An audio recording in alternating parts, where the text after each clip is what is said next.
Well, g'day everybody. It's Benjamin Morgan, Chief Executive of the Aircraft Owners and Pilots Association of Australia, and welcome to our Tuesday broadcast, 7 p.m. AOPA Live. This is Tuesday, the 14th of March, and who could believe this year is just speeding so quickly through the calendar. And my next guest will be joining us this evening. We're just commenting that we're only a number of months away from Christmas, and before you know it, it'll be 2024. Let's all keep our fingers crossed that at some point this year we might see medical reform for private pilots. That's a Part 67 medical certification reform, which has been promised to the general aviation industry for the last 7 years by CASA. They failed to deliver it, but word on the grapevine is that they are cooking something up at the moment, and we are being told it could be very good news. Now, I can't give everybody a lot of details, but there were some disclosures made to the General Aviation Advisory Network meeting, which took place a couple of weeks ago, at which the DAS, Pip Spence, and the PMO, Kate Manderson, both made representations that the general aviation industry would be happy and excited for the results of this new med reform. We're obviously working behind the scenes. We want to make sure that this med reform process is delivered to the industry in the least bastardized manner as possible.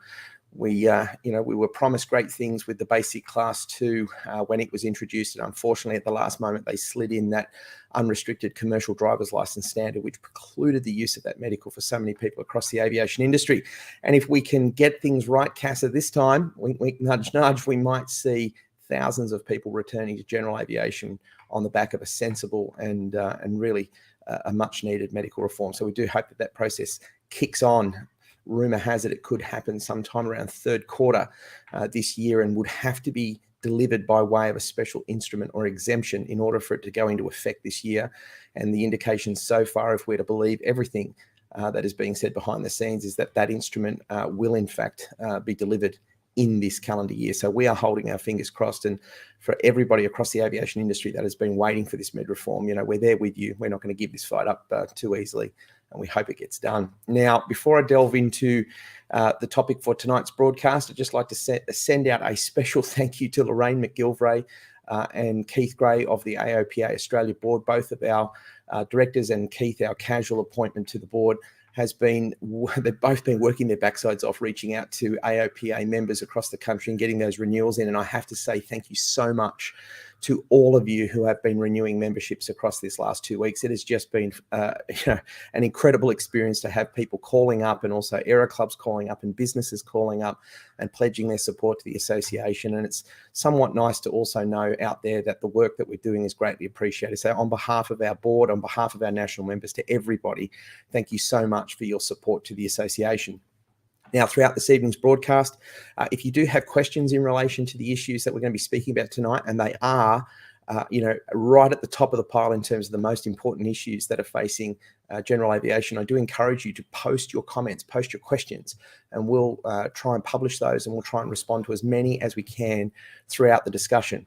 And that brings me to tonight's discussion, which is all about privatised airports. Now, for some time, the Aircraft Owners and Pilots Association of Australia has long advocated the argument that the Department of Infrastructure, under the control of the Australian government, has been failing poorly at ensuring that there is adequate oversight over the top of airport leasing companies, or ALCs, and that's a term that you're going to hear mentioned throughout tonight's discussion, and in reference to the documents that have been obtained under freedom of information.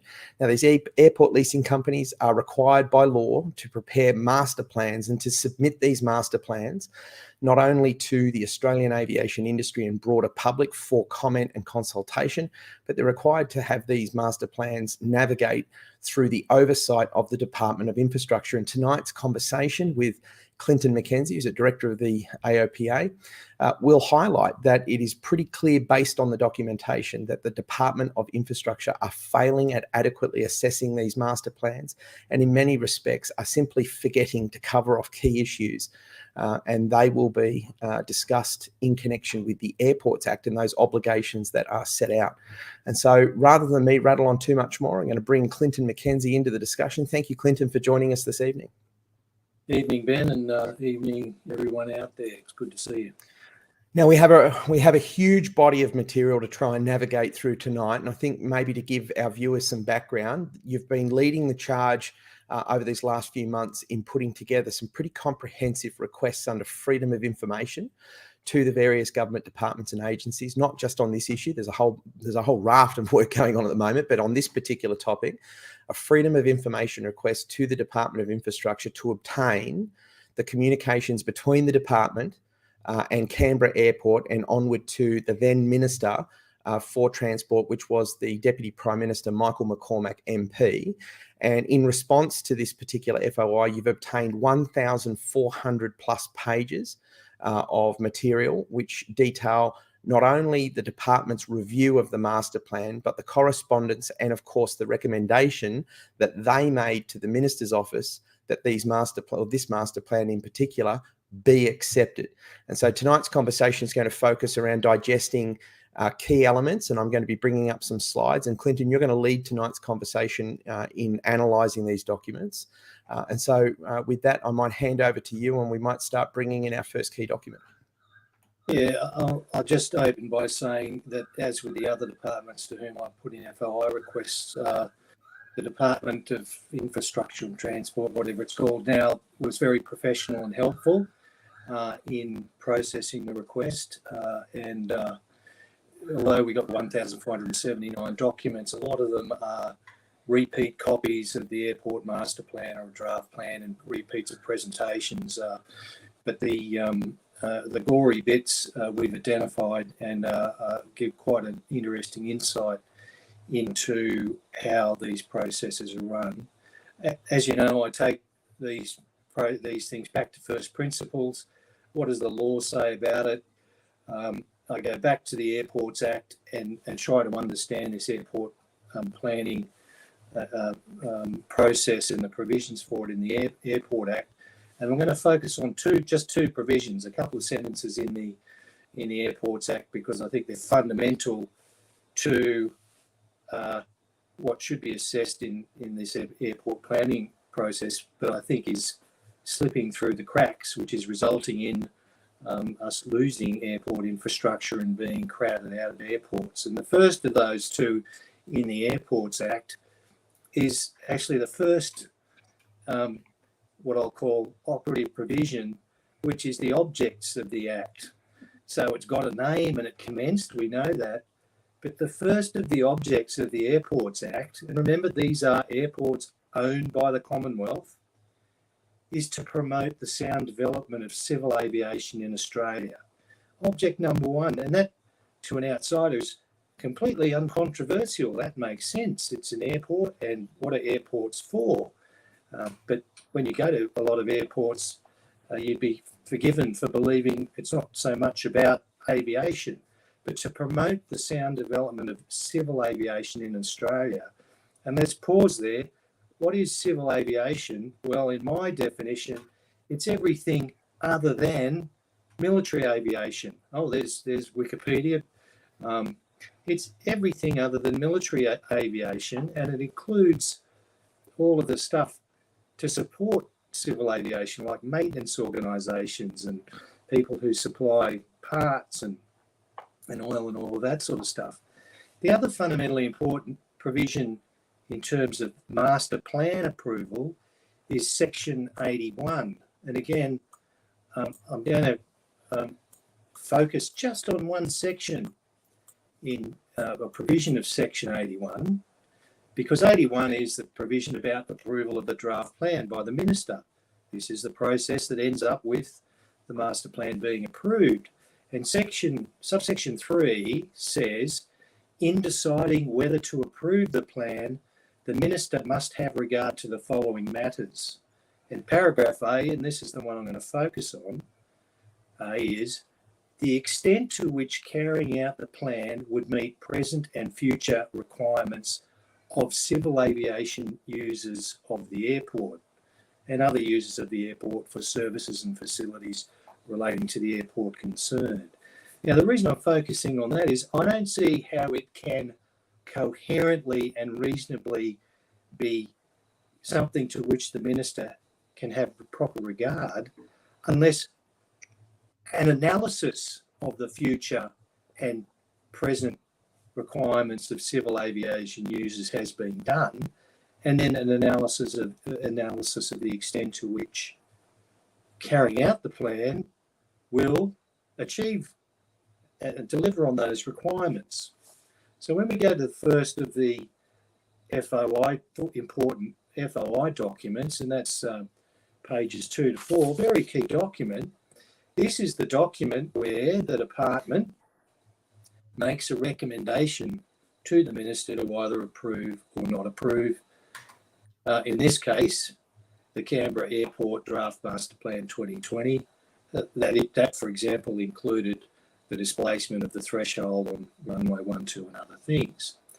You can see here that the minister approved it, and there are a bunch of letters attached to it that he signed. Clinton, just before we dive into those subpoints, it should be noted that when the Department of Infrastructure communicated to the minister for the approval of this draft master plan, and this was the 2020 Canberra Airport Master Plan, the communication was sent to the Honourable Michael McCormack, so he was the Deputy Prime Minister and the Minister at the time. It went to Simon Atkinson, who was the Secretary of Infrastructure. It went to Pip Spence, who was the Deputy Secretary, and it also went to Janet Quigley, who we know was in charge of aviation and airports for infrastructure. So this document went to all the key decision makers. So there were plenty of people it went to that could have been asking questions, and I'm sure that's going to become apparent as you start diving into it. Yes. And so that minute includes key points, and it's only a page of key points. And this is probably the only document that the minister had time to read in deciding whether to approve or not approve the master plan. I'll bet my pension that the minister did not read the whole of the draft master plan, and I'll bet my pension that no one in his office read the master plan. But in those key points, here's what I would have liked to have seen and expected to see because of those provisions that we just read out from the Airports Act. Approval of this plan will achieve the object of promoting the sound development of civil aviation in Australia because ... I'd also expect to see the present and future needs of civil aviation users of Canberra Airport are ... and carrying out this plan will meet those needs because ... Now, none of that is in there. There is no mention of civil aviation users. The only mention in those key points of civil aviation, that phrase only refers to the Civil Aviation Safety Authority. So there's a bunch of interesting stuff in there, and a lot of activity went on behind the scenes in all of this stuff. But there seems to be no focus on these really key reasons, the entire raison d'etre, sorry to get all French, the raison d'etre for the Act and this process. It's about promoting the sound development of civil aviation in Australia, and it's about the present, future, and future needs of civil aviation users. And yet, in this case, the Canberra Airport, when I learned to fly there many years ago, there were no fewer than 5 flying training organisations there. There were maintenance organisations there, and they are all gone. They've all gone. They were charged out of the aerodrome, their facilities literally bulldozed. So I found remarkable that there was actually no mention of the important stuff out of the Act in the recommendation. So then I looked through the documents to find an actual analysis against that statutory criterion, the extent to which carrying out the plan would meet the present and future requirements of civil aviation users of the airport. So then if we go down to, is it pages 329 and 330 of the FOI docs, that's the airport doing its own analysis. It gives it its own tick in the box. It says criteria satisfied. Then when you look at next, just go down a bit. When you look at that, that's the airport lessee company's assessment of the future needs of civil aviation users and the other users of the airport. When you you look through that, there's no definition of what civil aviation is, what the present and future needs of those users are. It looks like it's saying, well, we've done a forecast of the number of passengers that are going to increase. Okay, now that increase in passenger movement isn't caused by the airport. That's as a consequence of stuff out of its control. And it seems to be saying, well, we've got facilities here to deal with that increase in passenger movements. Well, that's great for that particular segment of civil aviation, but it doesn't say anything about all of the other parts of civil aviation. And it goes on about one of their real big aims in future, this airport lease company, is develop the airport as a 24-hour freight hub because there's no curfew there. And so these are all, its focus is on what do we do to make money. That's what it's doing, but it doesn't actually do that analysis of what is civil aviation, who are those users, how do we, what does our plan say about those present and future requirements and how they're going to be satisfied? As we'll see when you look at the actual airport master plan, there's this ghastly paradox. It says we'll respond to changing demand for general aviation users. So if there's an increase in use, then we'll respond to that. But everybody's gone. All of these people moved out of the airport because it was too expensive for them to be here. So why would they come back? So in any event, that assessment that the airport did on itself gave itself a tick in the box. Clinton, we should note as well for our viewers that, and language is actually everything in understanding these documents, that what the Department of Infrastructure have also communicated, if you read this carefully, is that the Department of Infrastructure is simply saying that the draft master plan, as per the way in which the airport leasing company has presented it, Infrastructure are not saying that they've investigated it. Infrastructure are not saying that they've undertaken their own independent reviews into any of this information. They're not saying that they've conducted anything, actually. All they're saying is, having read the document, on the surface, it ticks the box. And that is actually a really striking point that we need to cover here, especially when you start examining deeply into these points where they say the ALC sets out, the ALC notes, the ALC report. They're not saying that Infrastructure's own independent assessments or consultation has determined that this information is correct or incorrect. And that is actually a really important point, because they're actually communicating this to the minister. They're saying to the minister, and if I use one of these as an example here, it talks about changes to runway and airfield developments. So Chapter 7 details the ALC's plans to upgrade the runways, taxiways and apron capacity to keep pace with projected growth. This includes a program of extensions to the main runway, da-di-da-di-da. No mention that within a year they'll be moving to close and shorten a runway. No mention that it would drastically reduce access for general aviation. None of this has been conveyed to the minister, and the minister has not been made aware that these steps would in fact occur. Yeah, well, so that's the airport leasing company's own assessment of its own plan.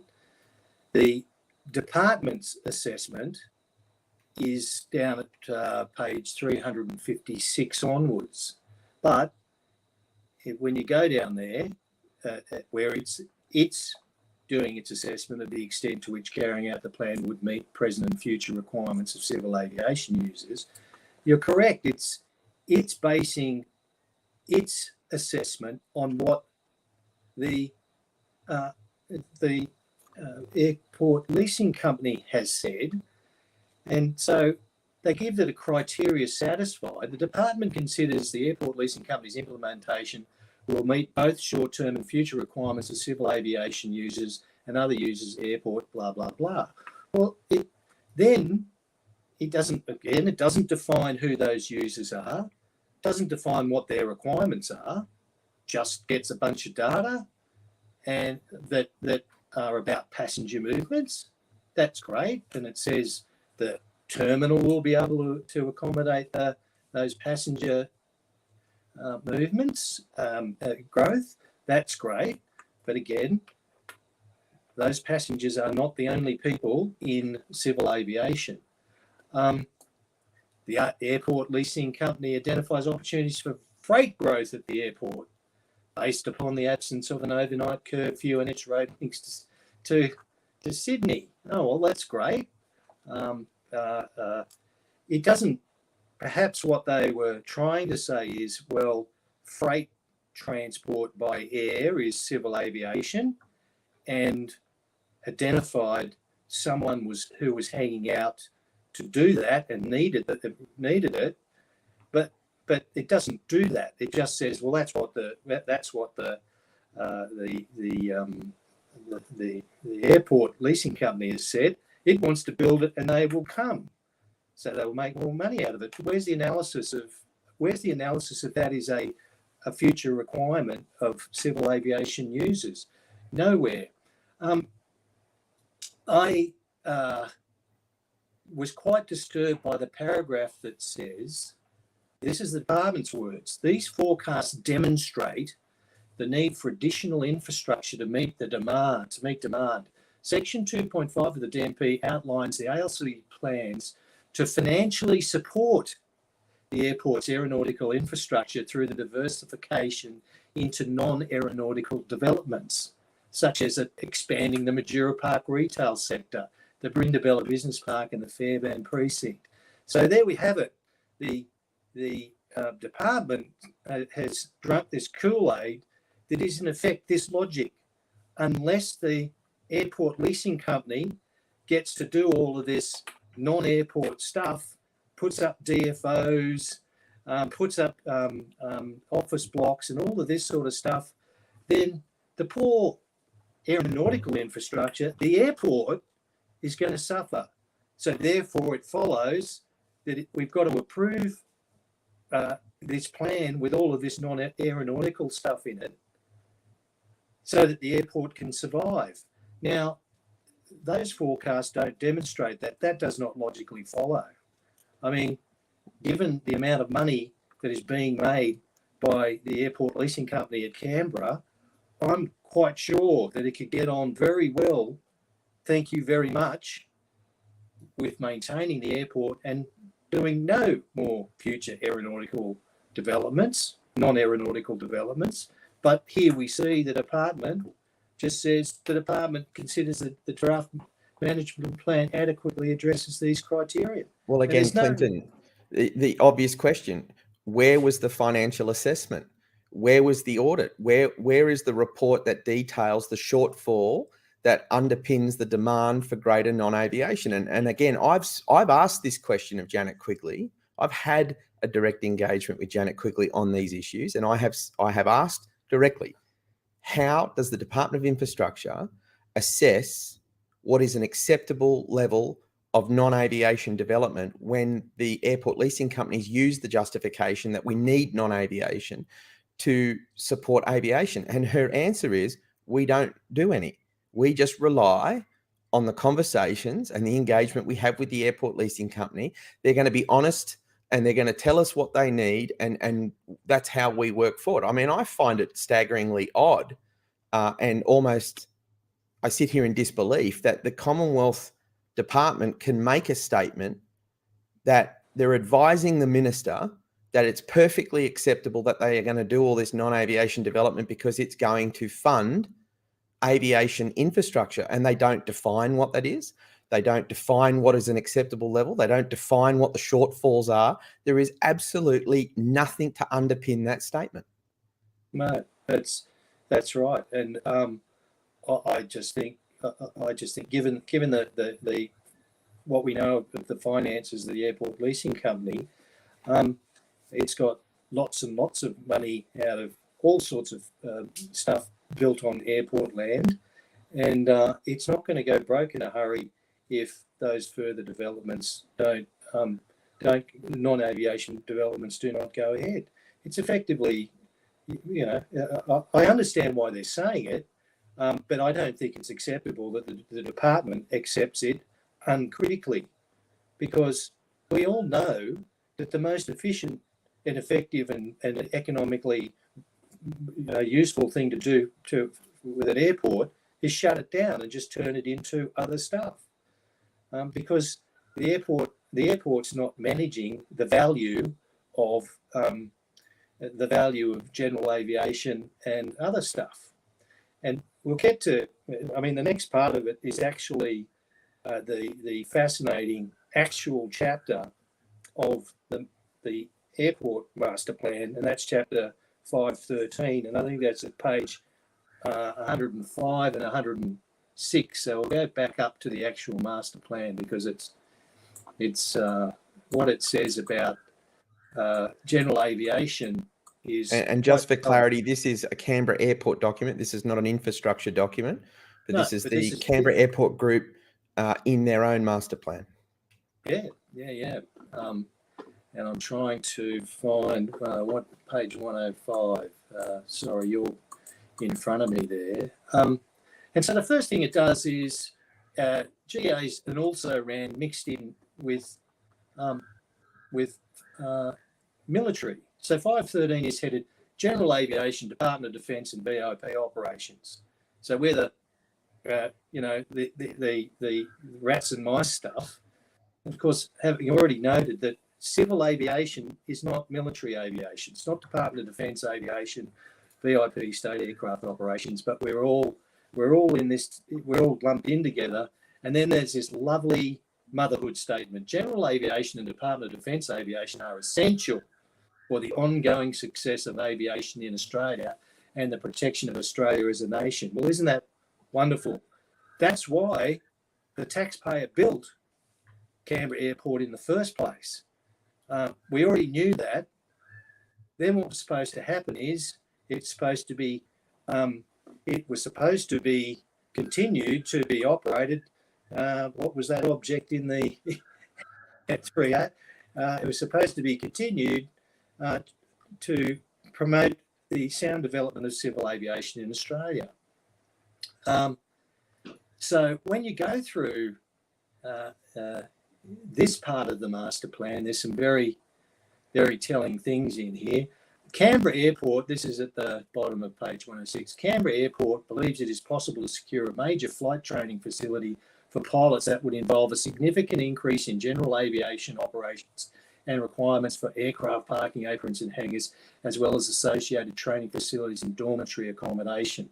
Now, the reason they're saying that is that's the old Graf Fairburn has got all the old airmen's quarters there's a whole bunch of facilities there that Canberra Airport wants to fill, and I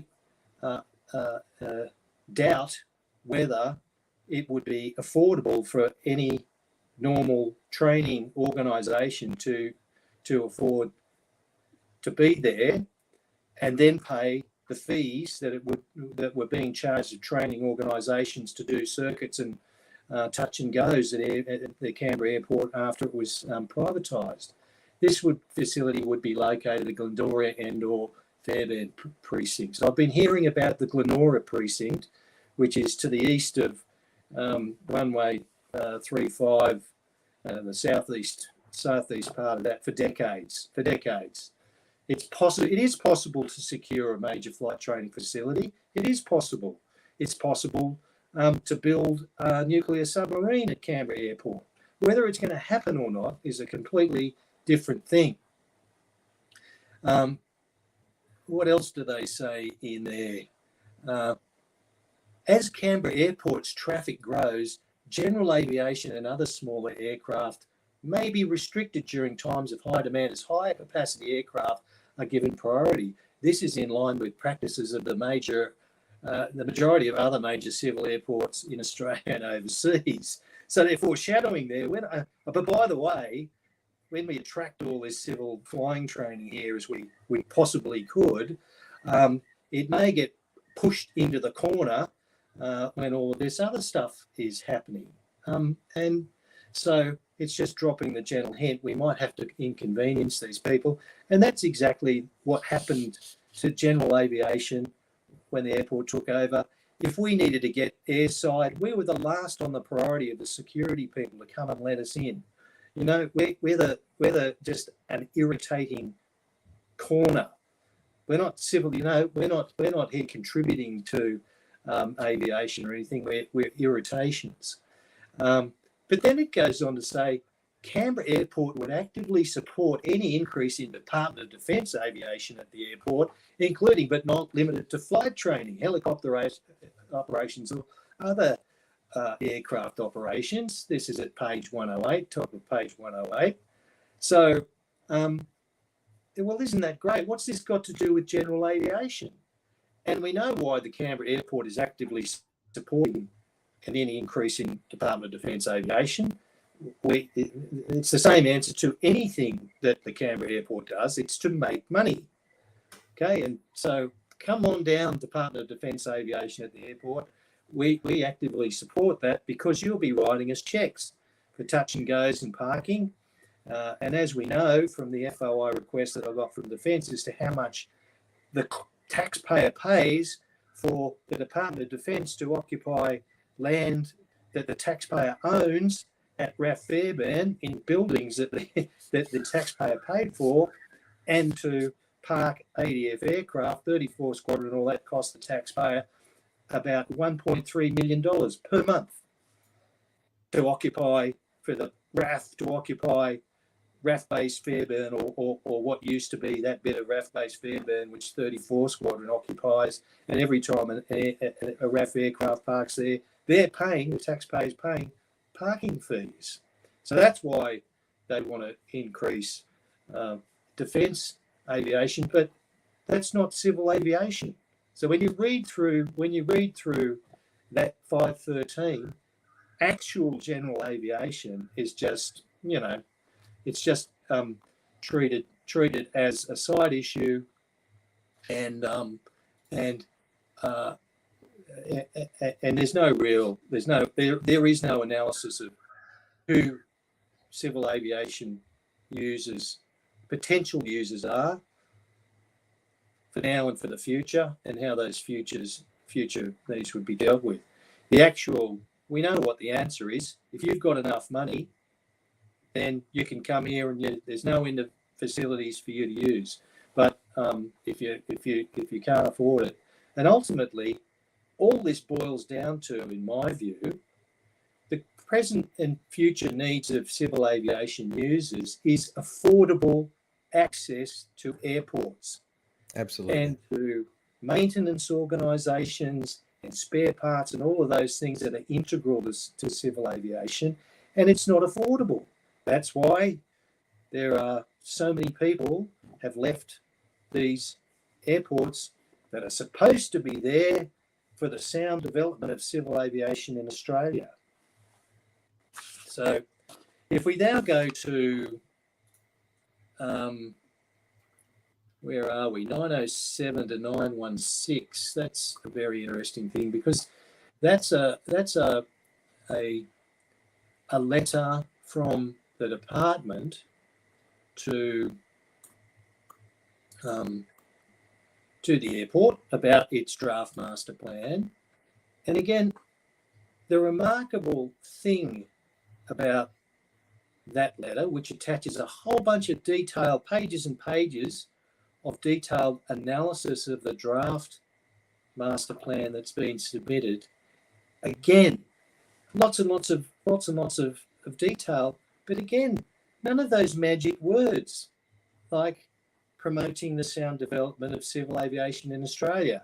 Dear Canberra Airport, could you put a sentence in there that says this will promote the sound development of civil aviation in Australia because, and fill that, put that sentence there. Define what you say civil aviation users are, because as far as we're concerned, it's all this. There's nothing in there actually analysing who the users are and what their current and future needs are. So it may be a great analysis on the subject matters with which they're dealing, but they all strike me as secondary issues. It's all great doing analysis of noise, patterns and environmental impacts and all that sort of stuff. But that's step two. Step one is what are we going to do to get this, make sure that this airport is promoting the development of civil aviation and to make sure it's meeting the future needs of civil aviation users in the future, all of them. Then we can work out how that the noise and the environment and all that is affected. So it's a great analysis, but to me, again, just it didn't hit those strategically important targets, which are about general aviation, part of civil aviation. One of the other interesting things that jumped out at me, and we need to go back to the map on page 142, and it's a very telling map in the master plan. And those who've been to Canberra will recognise most of that. You've got up the vertical axis is effectively runway 3517. The diagonal runway is the runway 3012, and you've got about Fairbairn. But then there's that vertical blue line, and that vertical blue line there, if you look closer, that's a proposed parallel runway. A proposed parallel runway. Now that proposed parallel runway is on defence land, taxpayers' land. Taxpayers' land. It's not part of the lease, but here we see the airport leasing company going, well, we want more. How about we propose putting a parallel runway over there in defence land, and we'll get to Defence's letter in response to this, and also if you look closely at the threshold to runway 30, there's a proposal to extend it out into defence land again across the current main drag into Fairbairn. There's extensions, proposed extensions north and south into areas that are outside the current airport lease, all justified. Well, we don't know what the justification is. It's about making money. So I've gone to the trouble of displacing the threshold on 1-2, thus making that runway shorter, ostensibly on the, what I call them, on the specious grounds that, it's for the safety of the traffic on the Majura Parkway and for the safety as a consequence of mechanical turbulence off the buildings that they built, notwithstanding that the same problem happens on runway 35. So they put that there. But as we'll see when we go to Defence's response, the Department of Defence, when we go down there and you read the department's response, it is remarkable in two respects. So we're talking about the biggest, I think it's the biggest department in the Commonwealth. Well, at least it's got a lot of I'm going down there, a lot of very expensive and dangerous toys, but they're going cap in hand to the airport leasing company and saying, and I'll people can read that, and Defence notes that the proposed construction of a parallel runway to the east of the existing main north-south runway at Canberra Airport would require the use of a proportion of the Majura training area. Defence-owned land to the north and east of Canberra Airport is required in support of Defence capability, and Defence will continue to need this land for the long term. Defence has not agreed to any land sales to the Canberra Airport Group in these areas and objects to the inclusion of a parallel runway on Defence-owned land in the master plan. And then when you go down, there's an attachment there that goes in more detail of Department of Defence's concerns. It is noted that some of the proposed airport and regional infrastructure identified on the maps in the preliminary draft 2020 master plan are outside the boundary of the lands leased by the Canberra Airport Group. There's blah, blah, blah. We're not disposing of it, and you shouldn't have had it put there in the first place. Then increased aircraft movements, Majura training area. If traffic frequency was increased to the expected level, there will be an increasing number of potential conflicts between defence, live fire and aircraft operations, which will become increasingly difficult to manage. Defence expects that while there may be changes in how military training at the military training area is conducted, military training will continue for many years. Canberra Airport Group activities and increased land presence will restrict and conduct the conduct of certain types of training and or decrease training frequency. This would come at a significant cost to defence. Then there's an issue about we'd like to be consulted before you do things that will affect the security, the defence security of the 34 Squadron. They call it the 34 Squadron where I served. So the Department of Defence is raising all these issues about, hang on, this is going to affect our defence capability, not only on your land, the land that you're leased, but outside your land, on our land. Now, this is, first of all, the whole concept is madness.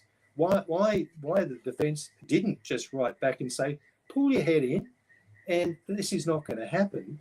But more fundamentally, there's nothing in the department's analysis that I can find, or anything said to the Deputy Prime Minister about these fundamental issues that are about our defence capability. Using land, the airport, and the land next to it is Commonwealth land. And I couldn't find anywhere that addresses. You think that the department or the Deputy Prime Minister would, mention, oh look, we don't want to upset you, Canberra Airport Group, but pull your head in. You've already got. You're already making a fortune, not a small fortune, a huge fortune out of the monopoly asset that you've leased. And now you want to go further. And not only that, that you're not particularly interested in the defence capability consequences of it. Clinton, one of the major pushes in this Canberra Airport Masterplan is this concept that Canberra is going to become a freight hub operating 24 hours, and that it's going to be a huge expansion. It's going to create all these jobs. And Defence are being very clear in their language here. They're saying straight up that the Canberra Airport Group doesn't own the land. Defence has no intention to sell them the land, and that they're actually asking that the Canberra Airport Group acknowledge that there is a lack of an agreement with Defence. In other words, they're being very clear in their language here, saying, you don't own this land. We're not selling you this land. Your proposal is basically based on you assuming defence land. What's going on? And none of that is being communicated through to the minister, that there's a huge giant red flag here, that not only is the airport leaseholder assuming as much aviation land into non-aviation as they can possibly undertake, but they're now assuming defence land that they don't even own to be part of their long-term strategy. And again, we roll this back to the Department of Infrastructure. I mean, who's asleep at the wheel here? I mean, they've gone and they've communicated that this master plan, which includes this freight multimodal freight proposition being this great objective, long-term objective, and yet infrastructure are fully aware that Defence are saying, you don't own the land, don't do it. Yeah, it just flabbergasted me. I read that and I thought, how could it then possibly be that the plan doesn't, that the minister's letter doesn't say something about this, or at least do what Defence asked and say, build into the plan how you're going to do your risk assessments and developments around a consultation on security issues at 34 Squadron. That's where I said I've served there. The Canberra Airport just wants to set up whatever it can to make as much money as it can right next to 34 Squadron and get on with it. And Clinton, security. Up on screen, I'm bringing you back to page 357. And again, I'll remind the viewers and those that are going to get a chance to watch this video, we've just explained to you that a large portion of this Canberra Airport Master Plan is this proposal that they're going to become a multimodal freight centre, and they're expanding, and according to infrastructure, these forecasts demonstrate the need for additional infrastructure to meet demand. Section 2.5 of the draft master plan outlines the ALC's plans, that's the airport leasing company, plans to financially support the airport's aeronautical infrastructure through the diversification into non-aeronautical developments.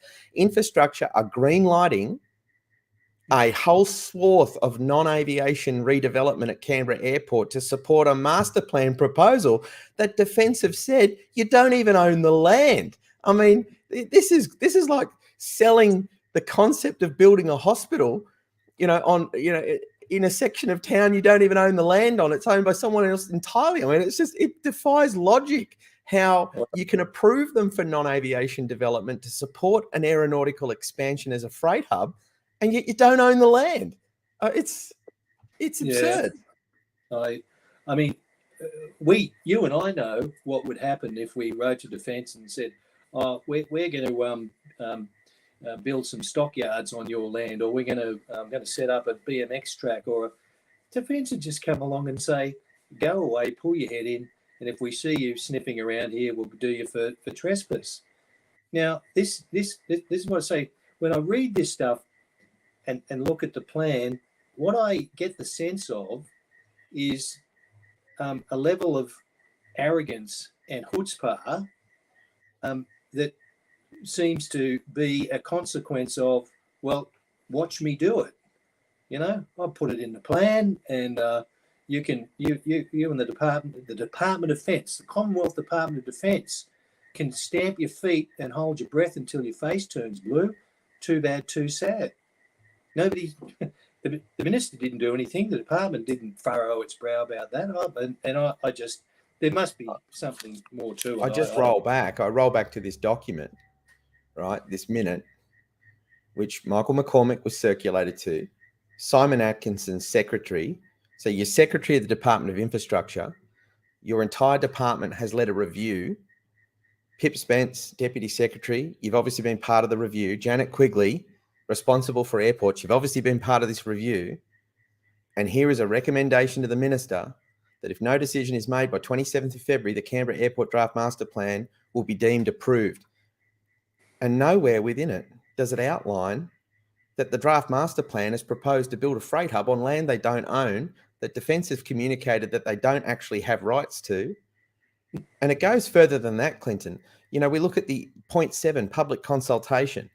The public consultation, this is one of the most disingenuous acts of bullshittery I think I've seen in a long time. The public consultation period for the DMP ran from the 14th of August 19 to the 6th of November 19. 19 submissions were received, with the highest proportion of issues raised relating to the Pillago, is it? I can't pronounce it. Pialago Avenue duplication, ensuring infrastructure upgrades are appropriately timed, and noise potentially affecting residents.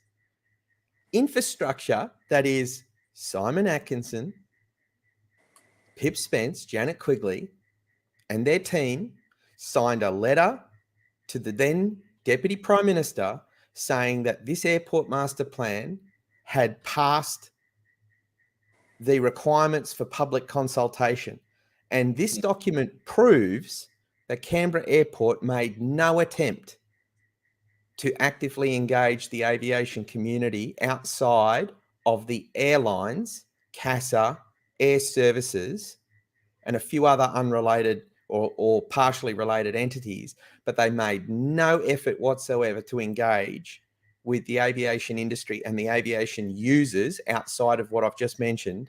And the Department of Infrastructure and those key people are quite happy to be part of a process to say to the DPM, this thing has passed, and if you don't object to it, it's said to be approved. I just find it, from top to bottom, this thing stinks.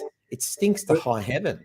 I think there was consultation by the airport with current general aviation users, but again, that creates that paradox because part of it is about future aviation users, and you don't know what the requirements are of all the people who fled Canberra Airport because of the costs. Now, there are lots of letters written in there to lots of people by the airport about the consultation process.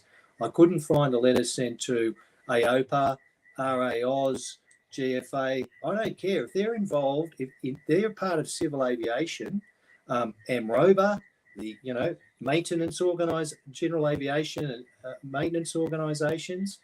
What I'm showing here, Clinton, is I'm showing copies of all the letters that went out from Canberra Airport advising them that the draft master plan is up for public consultation. They made an effort to contact local members. They made an effort to contact territory members. They made an effort to contact local councils. They made an effort to contact noise residents groups. They made an effort to contact a couple of airlines. I understand, and I agree with you, they did actually consult what we'll loosely regard as the Canberra Airport, like the Canberra Airport users, i.e.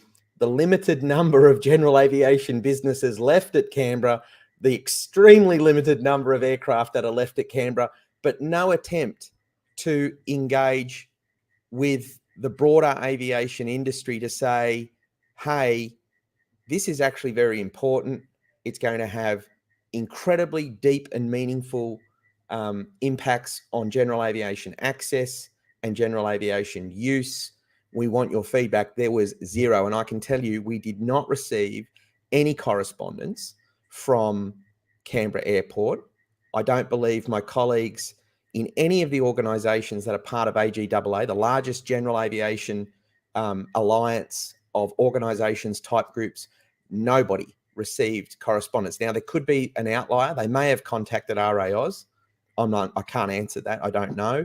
They may have contacted an aircraft owner from the other side of the country. Who knows? There might be one or two examples. They might be pulling a Moorabbin. They might have had a couple of telephone calls with some people in relation to the issue and have declared that that was consultation. But according to this FOI, which was very clear in seeking to obtain all of these documents, there is absolutely no evidence to suggest that Canberra Airport made any effort whatsoever to engage with representatives of the general aviation industry on any of this. And scarily, nowhere in the correspondence is there any effort from the Department of Infrastructure to ensure that those processes were in fact adhered to. There appears to be no communication highlighting that there's a concern that they're, and this would have been simple. Imagine how easy it would have been for Pip Spence, DepSec Infrastructure. She knows damn well who AOPA is, right? She knows who the other orgs are. How hard would it have been to send a simple communication to say, guys, you have to ensure that you have consulted with the industry. Take 5 minutes to send some extra letters. But of course, I don't think they really wanted to consult with general aviation, because general aviation would have been writing back saying, hang on a minute, none of this actually is going to benefit civil aviation that we're part of. All of this is going to make it a lot harder. It's going to make it a lot more expensive. It's actually going to drive our businesses away. It's going to cause economic decline for general aviation businesses that are based at Canberra. There's no good in this. There's no positive outcome. So it would have been negative feedback. And I don't think they actually wanted the negative feedback. No. So that's what I say.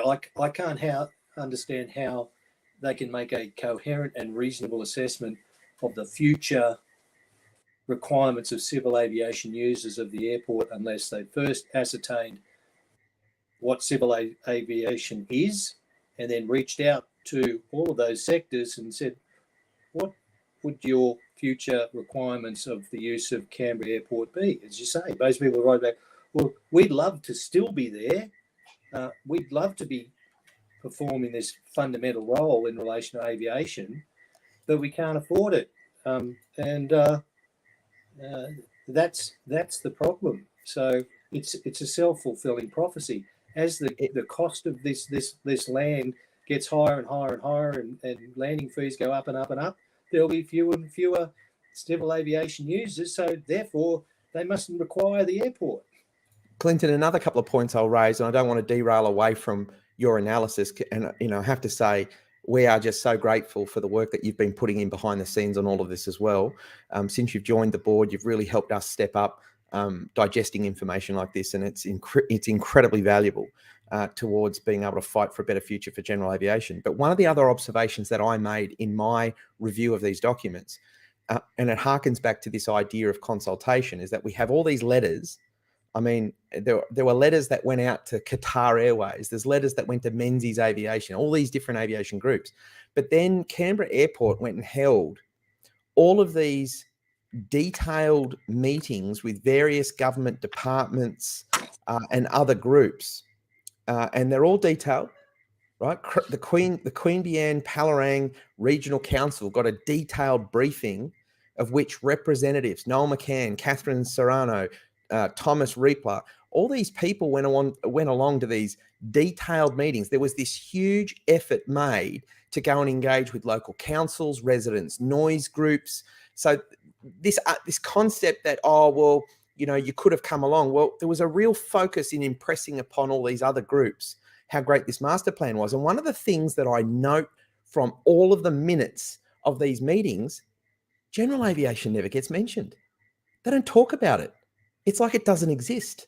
It's like all of the value and the contribution of general aviation flight training, general aviation maintenance, general aviation business aviation, general aviation charter aviation, general aviation corporate jet aviation, none of it seemed to rate a mention. The only thing they were interested in engaging on was the expansion of domestic and international travel, the expansion into freight, and that was it.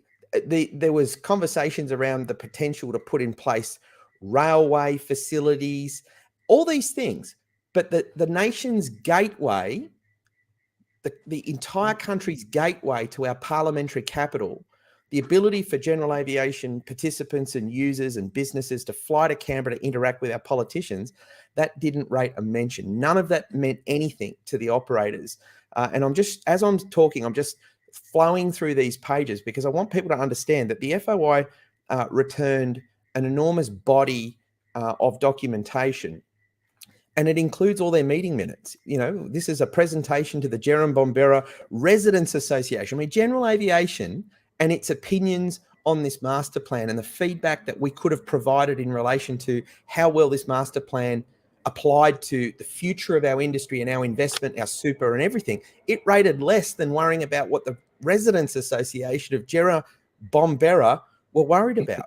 And when you read it, it's all about airlines. It's all about the noise of airliners. No discussion about what we're doing to improve access for general aviation, small to medium-sized general aviation, and how, you know, ensuring, correction.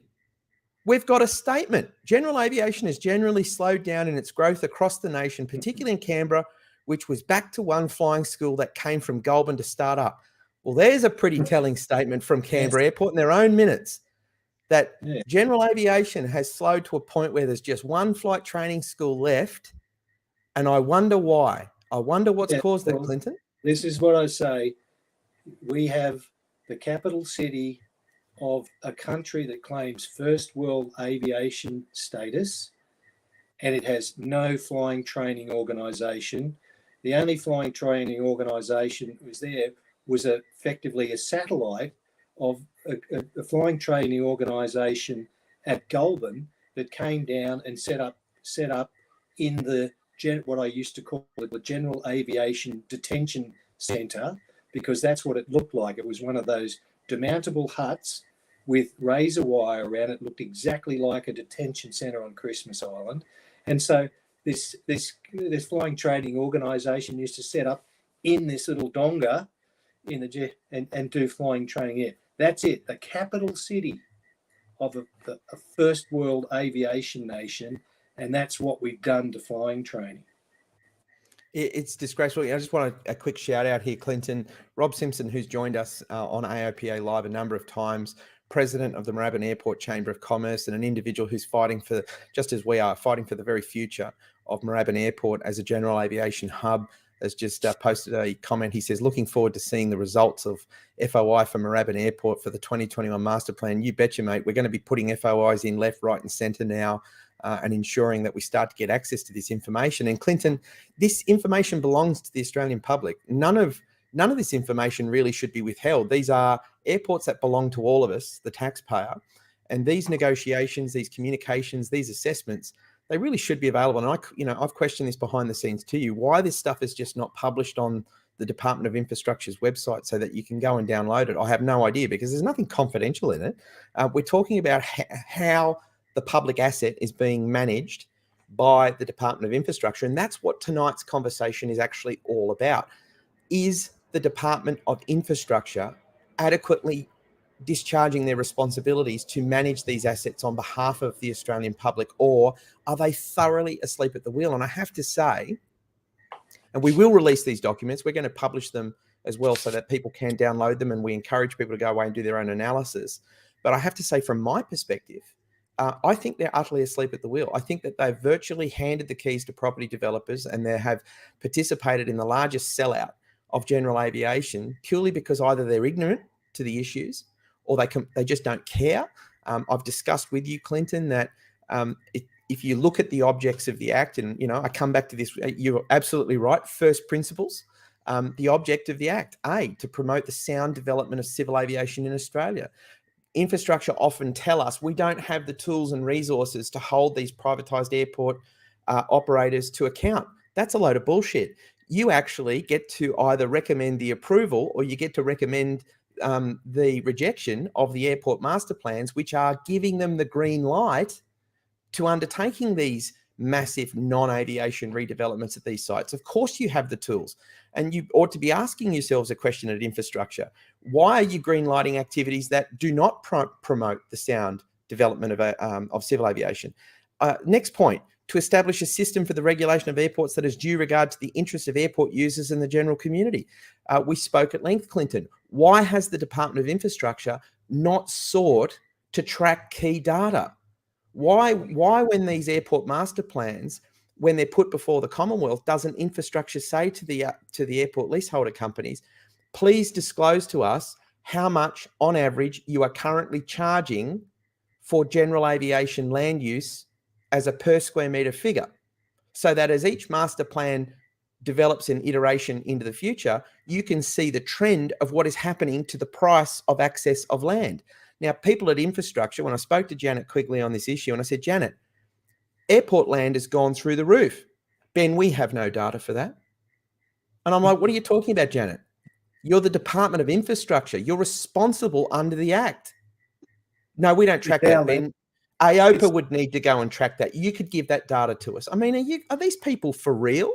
This is the Department of Infrastructure. Janet Quigley was in charge of airports and aviation, and she had no difficulty telling me, A, she had not been out to the airport sites and seen them in person. B, they did not appear to have any audit processes to ensure that things were happening properly. And C, didn't feel she had a responsibility to track data, key performance data that would help Infrastructure understand whether the historically approved master plans were achieving outcomes. I mean, it's diabolical, Clinton, to think that these people have got away with this type of behaviour as long as they have. Yeah, it's and you just remind yourself, you've got to remind, hang on, these are airports owned by the Commonwealth and are supposed to be used to promote the sound development of civil aviation in Australia. But everywhere we look, aviation infrastructure is being destroyed and turned into something else. The costs are going up, and participants in civil aviation are being driven away. As you say, they should be measuring. Well, how many flying training organisations were there at all of these airports on day X, and track that through to the present? And you'll find out that all these flying training organisations and aviation maintenance support organisations are gone. And there's a reason for that. It's because master plans are being approved that do not promote the sound development of civil aviation. It is detrimental to it. It's great for the monopoly airport owners and RPT passengers come and go, and they're happy, but civil aviation goes beyond regular public transport. And I'll bet, in fact, it'd be interesting to see what the big airlines reckon? Because I reckon they reckon they're being ripped off too. I was going to say there was plenty of publicity from Qantas and from Virgin describing what they thought of the fees and charges that they were being subjected to at Canberra Airport, and there was some very strong language. And anyone that wants to know what they thought, just Google it. Google Qantas Canberra Airport fees and just feast on it. I mean, I hate to say this. No apologies to Alan Joyce, but I enjoyed hearing the airlines finally get off their ass and start opening their mouths and publicly talking about the fact that privatized airports are gouging them. They are, it's clear as daylight that these privatized airports have the airlines over a barrel, and that they have abused that relationship as far as it can possibly be abused.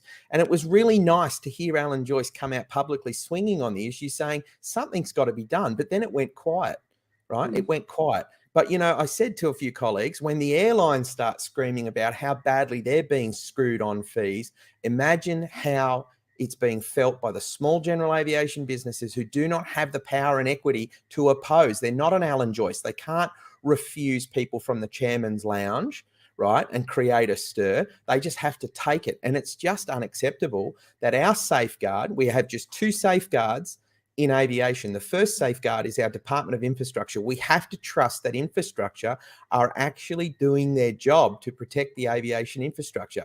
If we can't trust that they're doing it, it leaves us one other safeguard, which is the minister.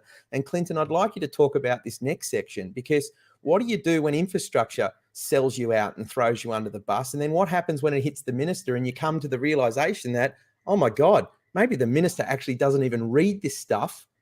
Maybe the minister hasn't even got a clue what he's signing. What hope have we got? Yeah, well, stroll down at 1473 and it provides a very accurate and perhaps for some disturbing insight into how these approval of these plans are announced, and the amount of analysis that's gone into it by the folk that are involved at the highest level in these things. Yeah. So what we're looking at on screen, you have to kind of read in reverse order. But basically, what we've got is we've got correspondence from the minister's office, then Deputy Prime Minister Michael McCormack. So you can see the media advisors interacting with the department, saying, please see the media release, right? Then I need a copy of the master plan. Is your department able to put together talking points and Q&As if we're able to do a media event? Then they go up and say, oh God, the master plan is huge. It's like folders and folders large. I've asked for a one-page summary, right? In other words, it's just too difficult. Thank you. You're amazing. Are there any maps or visuals that we can make for a good prop and a presser? Is this what our, I feel like swearing. Is this the sum total of our industry, that we're a friggin' prop, right? To be used for a media event? That all this is about is just, can we score some channel 7, channel 9, channel 10 airtime to talk about crap we haven't even bothered to read in detail? And it's clear how, I'm sure if I sat Michael McCormack down in the Riverina over a coffee and handed him the master plan and said, can you just flip to the page where it tells me that general aviation is going to do A, but he wouldn't have a clue. And sadly, wouldn't have a clue.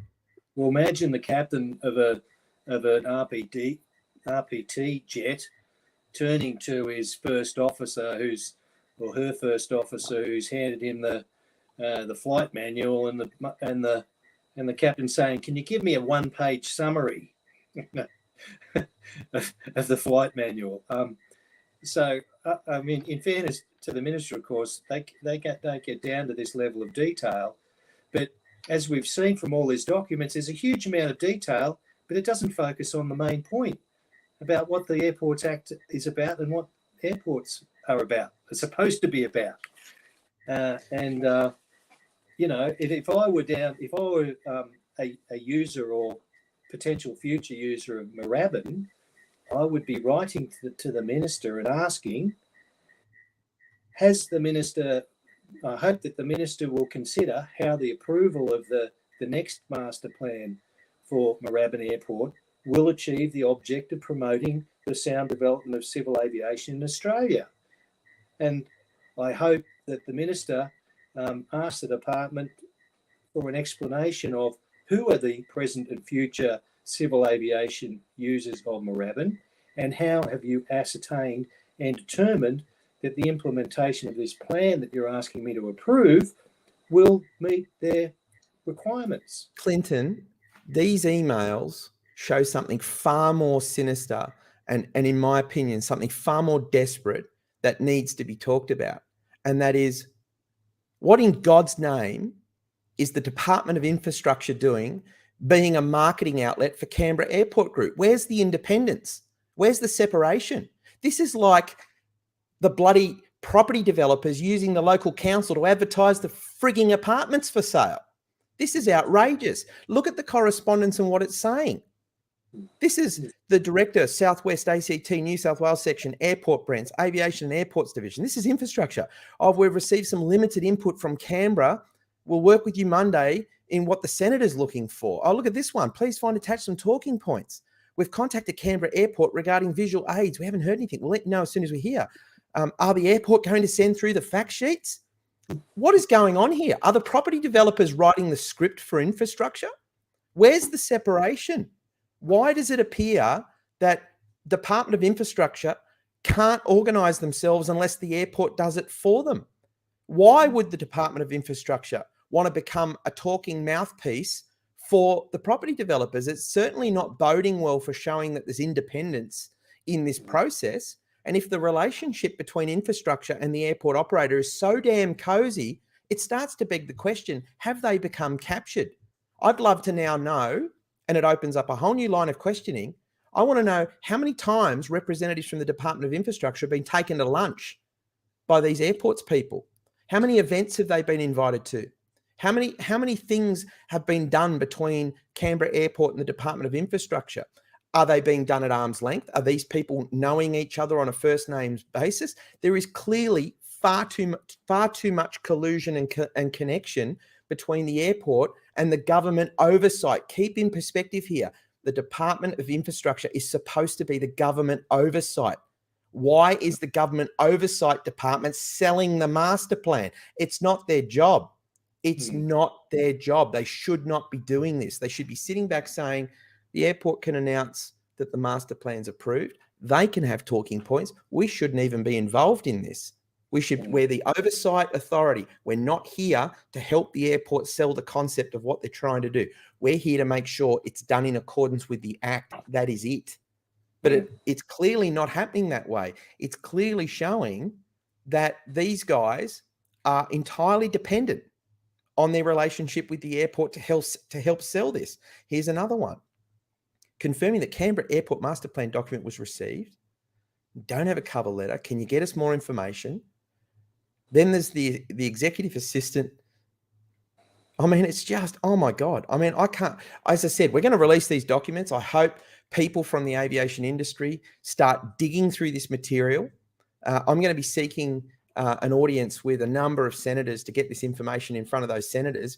And I think it's clear. I think it's absolutely clear that the relationship between these airport leaseholders, property developers, and infrastructure has become way too cozy. There needs to be some real separation between these organisations, and the way in which they conduct these reviews of these master plans needs to be thoroughly overhauled, because they are not achieving the outcomes which are the intent of the Act. And to say that they are is just absurd. The documentation shows it's woefully deficient in just about every area we've covered this evening. I mean, as a participant in aviation, Clinton, I'm appalled by it, utterly appalled. Well, I say, I just go back to those first principles. If you went to anyone involved with general aviation over the last few decades and said to them, has the privatisation of our airports resulted in a promotion in the sound development of civil aviation in Australia? And for anyone in GA, the answer will be a resounding no. We're all refugees. All these refugees from these airports are now at these they've got to go off to the margins, because our airports are no longer affordable for us. Anyway, how we deal with this, I don't know. At least exposing it to the light. And I should say, the department has probably published this on its disclosure log. Standard practice is if somebody makes a FOI request and their documents are disclosed, well, then they're public documents, and then they just get disclosed on the department's disclosure log. So they should be available at the department's website already. But in any event, we can do with them what they will. As you say, they're public documents, they're ours. They were produced by people paid to do them, and so do with them what you will. I my memory just goes back to listening to the Department of Infrastructure at Senate estimates and them giving their answers on the issues of consultation and all this other stuff. And I can remember Janet Quigley making some statements in relation to consultation, and that obviously, that consultation does occur. And I mean, I just can't wait to send some letters this week, and it's going to be where you've said you're on the public record, you're saying these things, yet your documents are not showing that the consultations have been covered off properly to begin with. And why didn't you pick that up, right? This thing got circulated through the most senior levels of Department of Infrastructure and nobody picked it up. What does that tell you? It tells you that either they're just not looking at what they're doing, they don't care about what they're responsible for, or they just can't be interested. And it's sad. I think it's incredibly sad that we watch representatives from infrastructure now elevated into the Director of Aviation Safety role, Pip Spence. She's a lovely person. I've said it all the time. She's a lovely person. I believe it or not, I'm trying to support her in and amongst an environment where I think that reform is happening way too slowly and things aren't being delivered. But I find it really odd that, Pip can now be in charge of CASA, where she has to be the person responsible for metering out the surveillance and enforcement of our regulations. And yet in her role at infrastructure, I don't see any correspondence in this pile of material where she has come forward herself saying, hang on a minute, I don't think we've adhered to process here.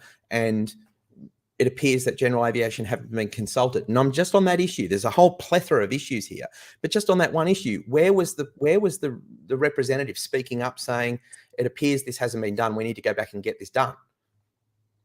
Well, I mean, they'll say that they published the draft master plan on the airport's website, and anybody could have commented on it.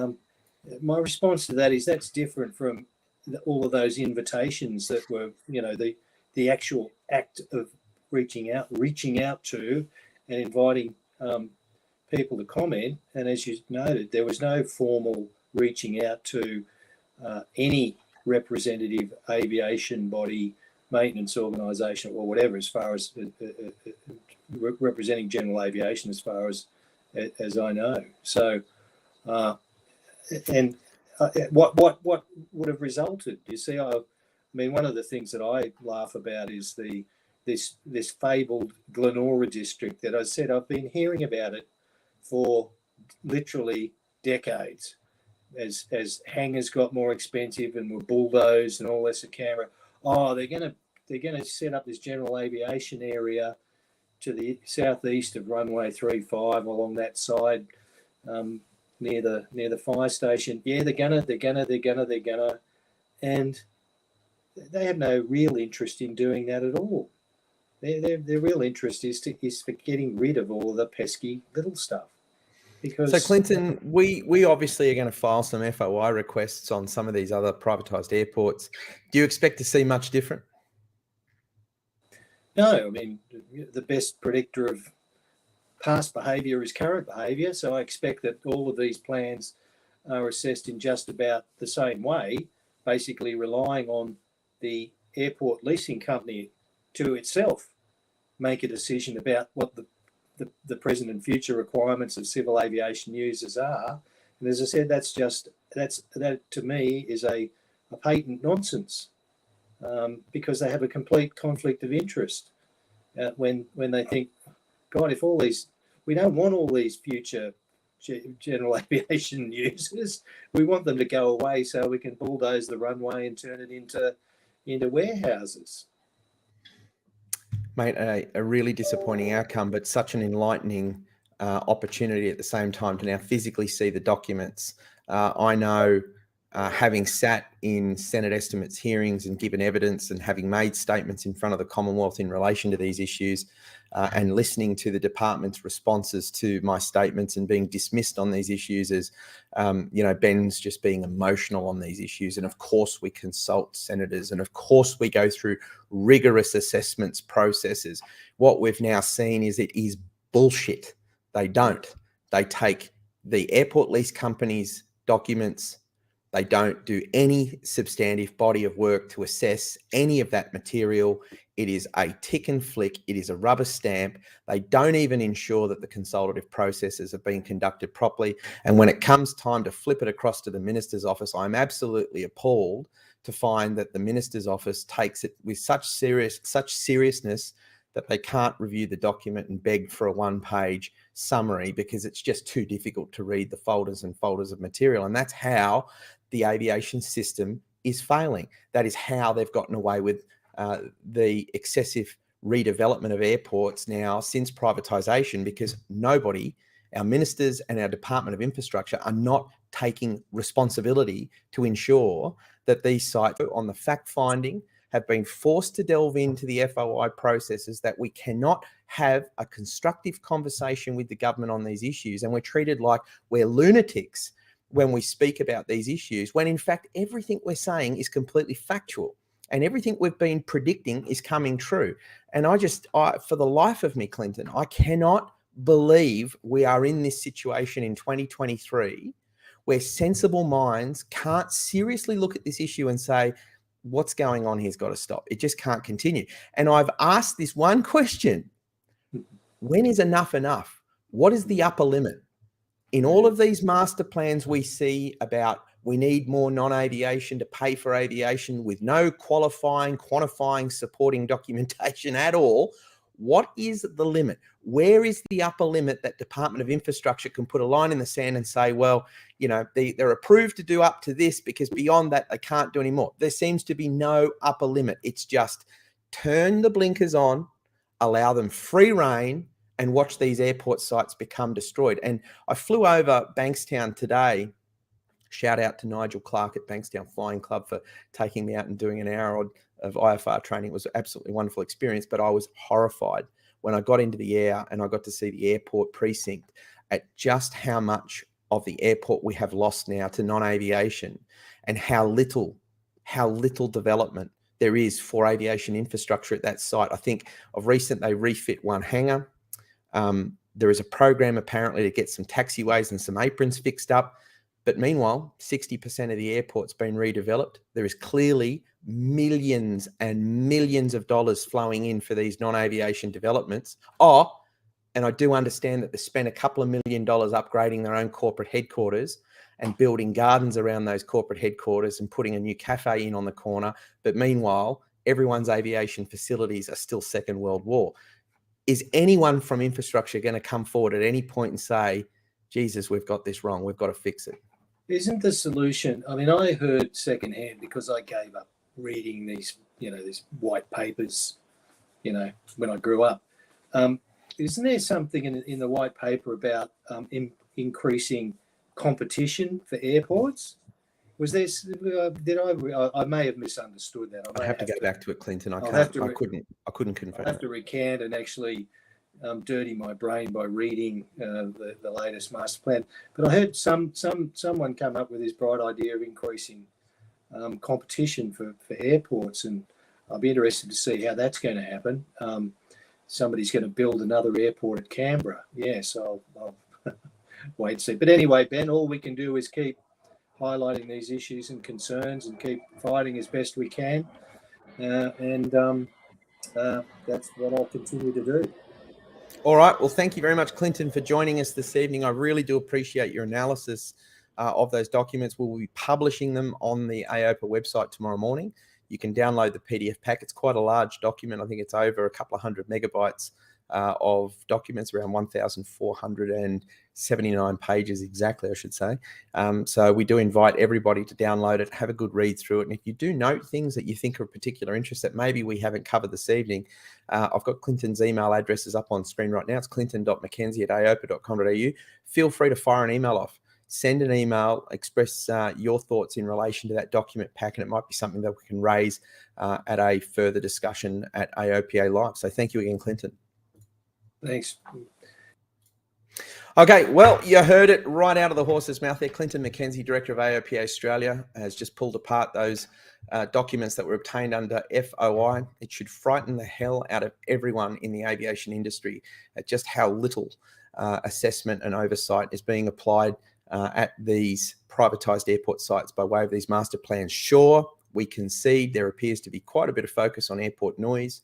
There's quite a bit of focus on the needs of the airline industry, but somebody forgot to inform infrastructure. Civil aviation is actually more than Qantas, Virgin and Regional Express. It actually is a far wider range of aviation than just that.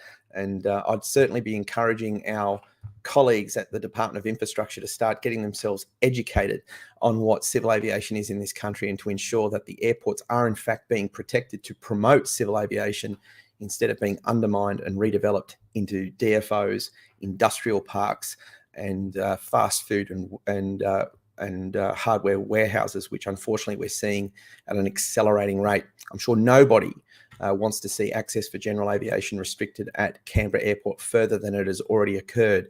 And somebody in Canberra must understand that there's a benefit to the national economy if we can in fact get small to medium-sized businesses up and running at these airport sites and provide value to the overall aviation industry and of course national economy, flight training, aircraft maintenance, aircraft charter, a whole gamut of products and services that are available from our industry that bring about skills, trades and opportunities. This has got to be something that's worthwhile for us to fight for. And just speaking of the issue of fighting for this, AOPA Australia is one of the only organisations speaking openly, honestly and freely about these particular topics. And I challenge you as a listener to this broadcast and as someone who might have the opportunity to view it, name one other organisation in general aviation in this country that is taking a public stand against this absolute abuse of our aviation infrastructure. And when you think about that question that I've asked you to find that location, then ask yourself, are you a member of AOPA? And if not, why not? AOPA is out there fighting Monday through to Sunday. We don't stop. We are dealing with a wide range of issues, from pilots' rights to aircraft owner rights, aviation business rights, to our national right of access to infrastructure across the country. And without an organisation like AOPA, our general aviation industry will be far, far worse off than it is today. And I'd still like to believe, and I do say this everywhere I go, that general aviation's days in this country, our best days, are still in front of us. We just have to fight hard to ensure that the issues that we are facing are going to be dealt with and addressed. And we can't do that without support from across the industry. Now, I say it at the end of every single video. Tonight, I'd like a whole group of you to jump online and become a member of AOPA Australia. You can do so by jumping on to www.aopa.com.au/membership. It's $159 to help put the fuel in our tanks. We need the financial support in order to pay for the FOI processes, in order to pay for the appeals processes and everything else that's involved in getting this information brought through to the public. Think about it again. I ask you, what other general aviation organisation is out there fighting to get access to these originating documents, the original source documents that you can go and you can see exactly what's happening with your industry? It's AOPA. We're out there. We're doing this. So please get behind this association.